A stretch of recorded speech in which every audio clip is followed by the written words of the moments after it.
Cuando Mark Rutte, secretario general de la OTAN, habló en Londres la semana pasada, sus palabras reflejaron un cambio importante en la visión de Occidente sobre el poder militar ruso. Según él, la Rusia de Vladimir Putin se queda sin dinero, tropas ni ideas. Esto era más que simple geopolítica o un discurso optimista. Era una evaluación en una sola frase del lento pero constante declive del poder militar y geopolítico de Rusia. Al inicio de la guerra, Rusia tenía la mano de obra, los recursos y la capacidad industrial para arrasar con Ucrania. Aunque esas estrategias iniciales no funcionaron, Rusia seguía siendo considerado el ganador de facto de la guerra, de desgaste en que terminó el conflicto al llegar 2023.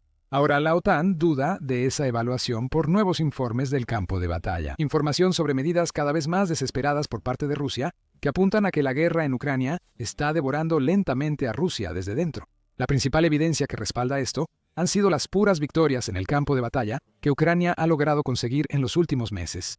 Las fuerzas rusas no lograron tomar Pokrovsk otro año más. Fueron obligados a retroceder varios kilómetros fuera de la ciudad, donde podían ser atacados por artillería.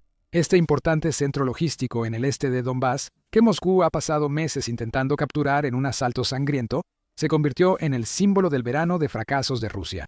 En septiembre de 2025, el Telegraph reportó presencia de unidades rusas con soldados infectados con virus de la inmunodeficiencia humana hepatitis y otras enfermedades cerca de Pokrovsk. Deja que eso te caiga el 20 por un momento. El ejército de Putin ha formado unidades compuestas por soldados infectados con enfermedades potencialmente mortales y los ha enviado al combate. Estos soldados llevan brazaletes que los identifican como portadores de enfermedades potencialmente mortales, un intento desesperado de presionar moral y psicológicamente a los defensores ucranianos. Dmytro Zhmailo, director ejecutivo del Centro de Seguridad y Cooperación de Ucrania, confirmó que estas unidades combaten en el punto más crítico de Pokrovsk. Si esto es lo que Moscú debe hacer para mantener su ritmo operativo, el ejército está, literal y figurativamente, funcionando en vacío. La situación alrededor de Pokrovsk cuenta la historia más amplia de la ofensiva de verano de Rusia. Unos 16.000 soldados rusos han muerto o resultado heridos cerca de la ciudad desde finales de agosto. Las fuerzas rusas avanzan significativamente en la ciudad pese a su ofensiva masiva, pero esto no indica el colapso inminente de las defensas ucranianas. Aunque fuerzas rusas lograron pequeñas penetraciones con unas 200 tropas, evadiendo defensas y tomando posiciones en Pokrovsk, las fuerzas ucranianas mantuvieron sus líneas e infligieron importantes pérdidas a los rusos. Mientras tanto, Ucrania demostró que no solo estaba jugando a la defensa, ya que varios informes sobre la recuperación de aldeas del control ruso circularon por los medios de comunicación durante todo agosto. En octubre, Ucrania contraatacó por completo y la 141 Brigada Mecanizada realizó exitosos asaltos en la región. Se estima que Ucrania ha recuperado el control de unas 2 docenas de aldeas. Si bien las ganancias territoriales reales no son algo de lo que presumir, lo que importa es el principio, con Ucrania demostrando que no abandonará esta ciudad vital y que todavía tiene algunos trucos bajo la manga para castigar las ofensivas rusas imprudentes. Aunque Pokrovsk refleja muchos problemas actuales de Rusia y se estima que el 40% de los combates ocurre ahí, la verdadera causa está lejos de Ucrania. Los fracasos rusos podrían deberse a una doctrina militar inadecuada para la guerra moderna y a complejos lazos geopolíticos y económicos. El problema comienza con la forma en que Rusia piensa sobre la guerra en sí misma. La invasión de Putin en realidad no fue planeada por el mando militar de Rusia, sino por el Servicio Federal de Seguridad, los servicios de seguridad de Rusia. Putin planeaba controlar Ucrania en 10 días, en vez de una invasión convencional con toda la fuerza militar rusa. Putin planeó una operación militar especial dirigida por los servicios de seguridad rusos. Moscú fue mostrada en desfiles de celebración de la victoria, incluso antes de iniciar la operación. Todo para mostrarle al mundo cuán confiada estaba Rusia en su poderío militar e incluso en su alcance geopolítico. Pero lo que no salió del país fueron piezas de repuesto para operaciones de combate prolongadas. Más condenatorio aún, los mapas de los comandantes rusos de nivel medio no mostraban decisión de atacar. En cambio, se tomó la cuestionable decisión de avanzar sin la amenaza de hallar al enemigo, por 2 razones. El Servicio Federal de Seguridad asumió erróneamente que la corrupción y el descontento en Ucrania seguirían bajo Zelensky, con Ucrania alternando entre Rusia y Occidente. Algunos oficiales del Servicio Federal de Seguridad elaboraron un informe en el que gran parte de Ucrania simplemente recibiría a los oficiales y militares rusos con los brazos abiertos.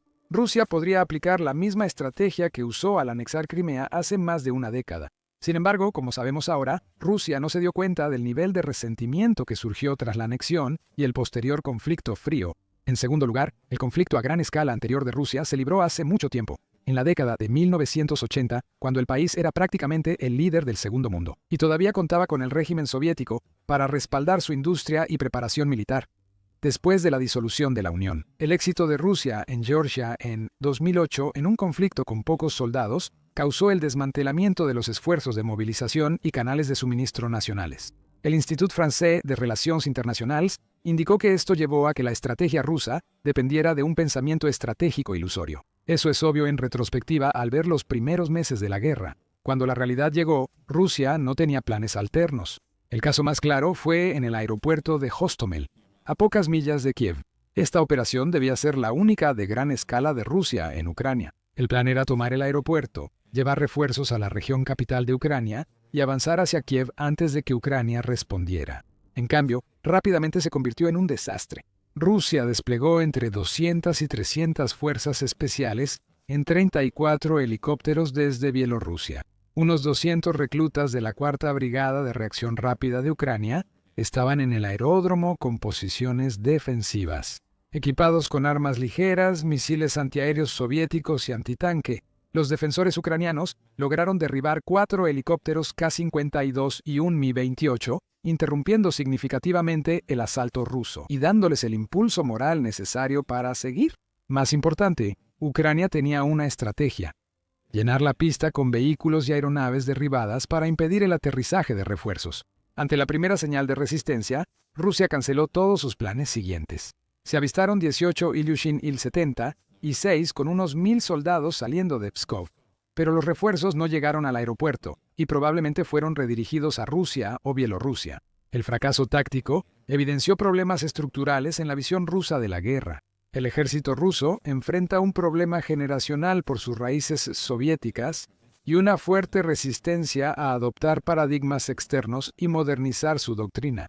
A diferencia de las fuerzas de la OTAN, que institucionalizan las lecciones aprendidas en el campo de batalla, Rusia recurre a escenarios predeterminados en una guerra de desgaste, reciclando modelos del pasado y confiando en una movilización masiva predecible en lugar de la maniobra. El subdesarrollo crónico del cuerpo de suboficiales en Rusia genera eslabones débiles entre oficiales superiores y tropas, dificultando la ejecución de tácticas en el frente. Además, las suposiciones predeterminadas de Rusia para la guerra asumían una ventaja de terreno en una guerra defensiva contra la OTAN, mientras que una combinación de infantería mecanizada y apoyo aéreo serviría para negar la superioridad aérea y desgastar al enemigo. La estructura rígida y jerárquica de mando en Rusia impidió que oficiales de bajo rango tomaran decisiones tácticas autónomas. Esto vuelve inflexibles las operaciones rusas.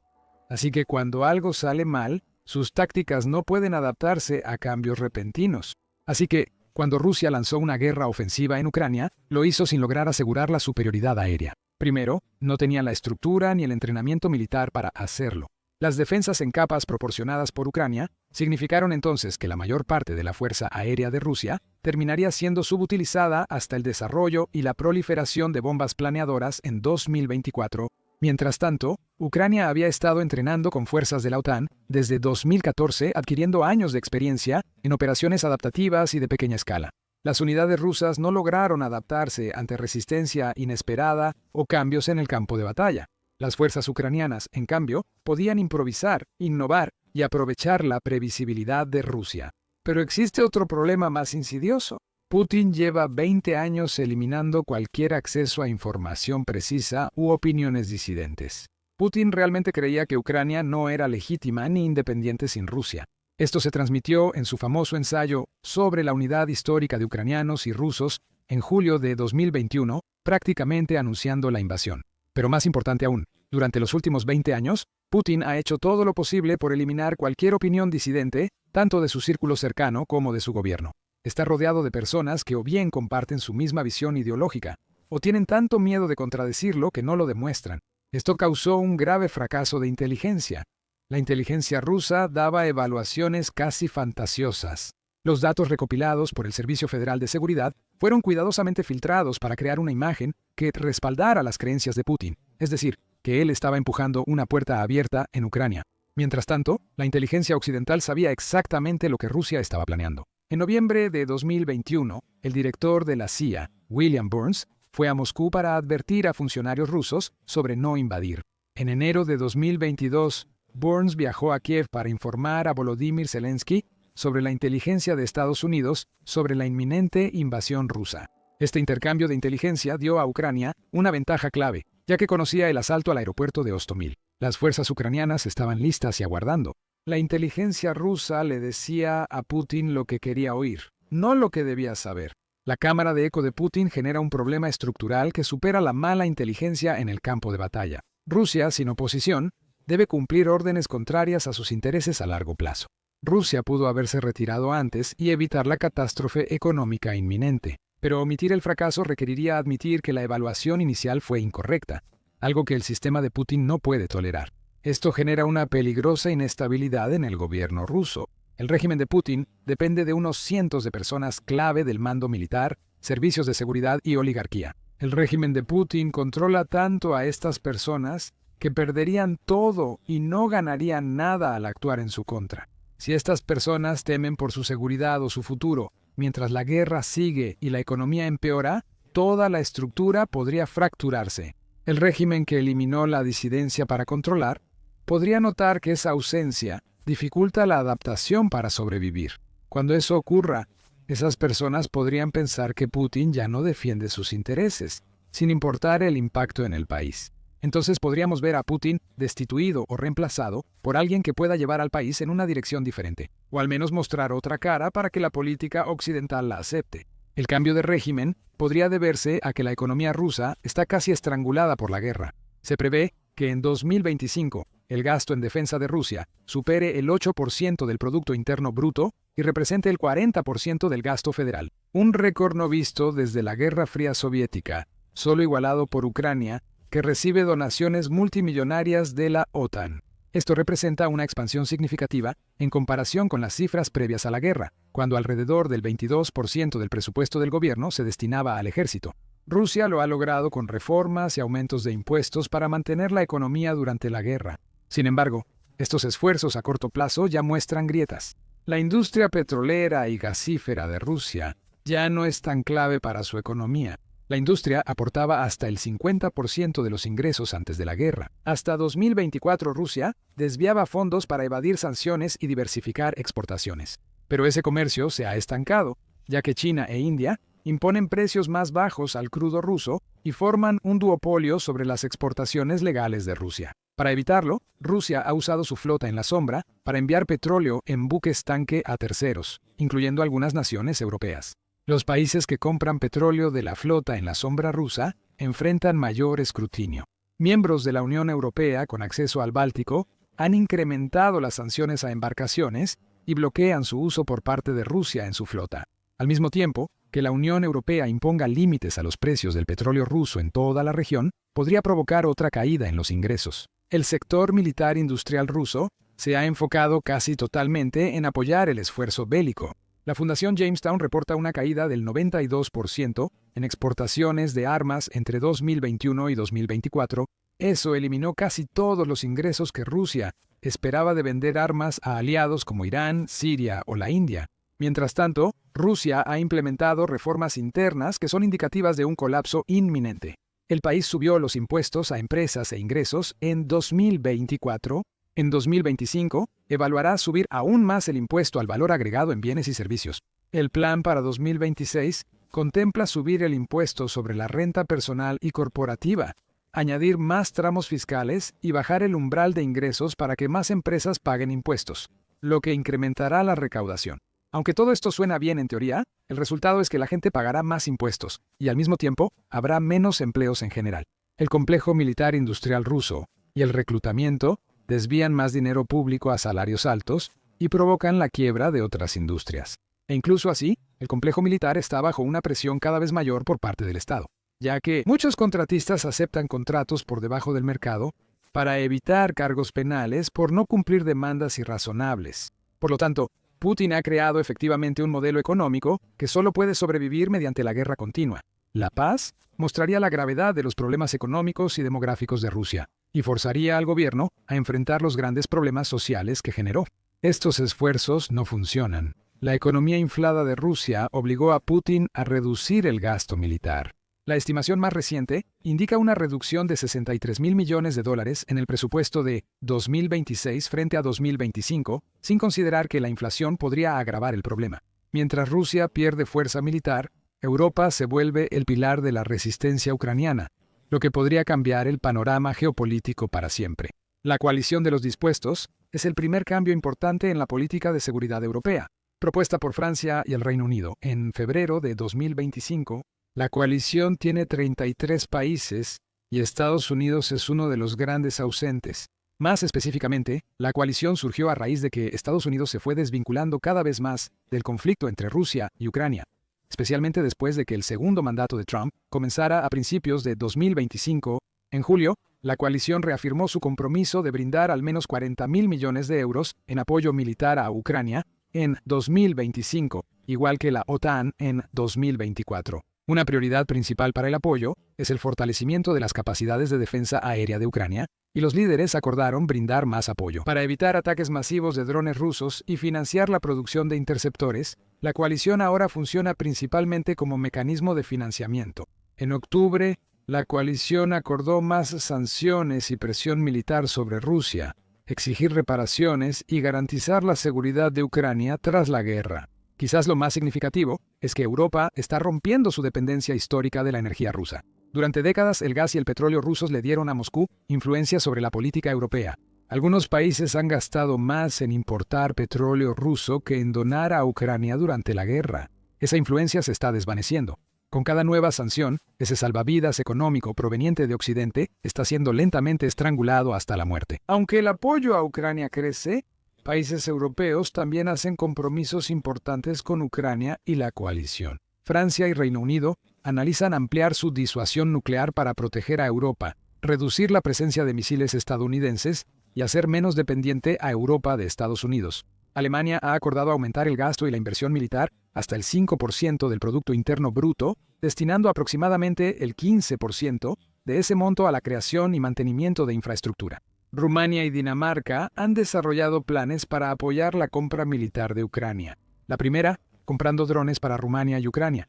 La segunda, permitiendo que Ucrania construya fábricas militares en Dinamarca. Putin apostó que no habría esta solidaridad europea. Su invasión se basó en la creencia de que Europa se fragmentaría, dando prioridad a la dependencia energética sobre las preocupaciones de seguridad y las obligaciones morales. La Unión Europea empieza a considerar crear un ejército permanente similar al de Estados Unidos en gasto y preparación militar. Aunque Rusia logre imponerse militarmente, la victoria sería tan pírrica que parecería una derrota. El costo humano de la guerra ha sido abrumador. Análisis occidentales estiman más de 1 millón de bajas en la guerra, incluyendo heridos graves y muertos. Pero esas bajas tienen un efecto aún mayor en la cultura doméstica de Rusia, ya que los soldados regresan a casa golpeados y destrozados por lo que vieron o hicieron en la guerra. El Kremlin informó que para junio de 2025, casi 140.000 soldados rusos volverán a la vida civil tras combatir en Ucrania. A mediados de 2025, se espera que muchos de estos veteranos sufran de trastorno de estrés postraumático y presenten tendencias violentas. Hasta marzo de 2025, veteranos han matado y mutilado a más de 750 personas en Rusia, principalmente familiares y amigos. El Ministerio de Defensa de Rusia ha estimado que 1 de cada 5 veteranos de guerra sufre de trastorno de estrés postraumático. Más personas han dejado el ejército por otros medios. Un estudio de Front Intelligence reporta que para mayo de 2025 habían desertado al menos 50.000 soldados rusos y se prevén 70.000 deserciones al cierre del año. Algunos desertores rusos prefieren ser encarcelados y enfrentar cargos penales que les prohíban servir en el ejército. Las prisiones ucranianas para prisioneros de guerra son consideradas más favorables que las rusas. Esto muestra el fracaso total de la moral militar, cuando los soldados prefieren rendirse antes que servir a su país. La devastación económica va más allá del gasto bélico. Las autoridades rusas dicen que solo la mitad de los soldados que regresan consiguen empleo. La mayoría de esos trabajos son en seguridad o trabajo manual, y pagan solo de 40 a 60.000 rublos al mes. Compáralo con los salarios militares inflados de más de 150.000 rublos al mes prometidos durante la guerra. No podrán adaptarse y probablemente se volverán a enlistar por un mejor salario, bono de firma o compensación por lesiones. El gobierno ha formado una casta militar que solo sostiene su nivel de vida mediante la guerra constante. Esta es la espiral mortal creada por Putin. La economía de guerra crea una dependencia del servicio militar, donde las industrias se están cerrando poco a poco debido a la competencia interna y las sanciones externas. La única solución es más guerra, más reclutamiento, más militarización económica. Cada giro de esta espiral ajusta más la soga al futuro de Rusia. Esto podría significar el fin del régimen de Putin e incluso de toda la Federación Rusa. Gracias por ver. Si quieres saber cómo planea Ucrania derrotar a Rusia, mira este video. Y para mantenerte al día con los avances más recientes en la guerra, suscríbete a El Show Militar para ver videos diarios. Y gracias, como siempre, por ver.